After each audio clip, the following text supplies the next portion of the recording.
Адууны тэнгэртээ явсан аавдаа зориулж бүтээсэн эр хүний ухаан гэдэг шүлэг хэлье. Эр хүний ухаан морины нуруунд тогтох эртний хөхөвгдийн алсын харааг өвлүүлж баян бүрд шиг хорвоог зөв сэтгэлтэй туулах баримтлсан судар шиг ухааныг баримтнаас нь зүүж өсгсөн сав дүүрэн аавынхаа саруул ухааныг лээлнэ би.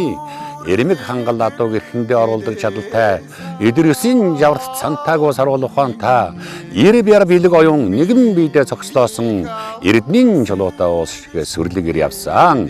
Эрдүү үгцхэн төрхөнд нь ухааны зориг нуугдаж эгэл борхон амьдралаас нь үнэн дандаа гэрэлтсэн итгэж ирсэн нөхөртөө сэтгэл харамгүй тусалж чаад эд бахан хансан шиг хууч дэлгээ суудаг. Хөх орчлонгийн төмөн сэжмийг тархиндаа нэр жохин дээжилсэн хүний мэс эрийн жудгийг хүйтэмэн хамт чившиж чадгалсан уртын дуушгүй хорвоогийн нуглаанд бүдэрч яваагүй ухааны дотортой аавынхаа уус шиг түшгийг бишрэнэ би. Хинхээ түлгийхэн зооноос уудал зэлгсэн аавыгаа тэнгэрийн орноос нь залаад найргийн мөрөдөр харагдъя.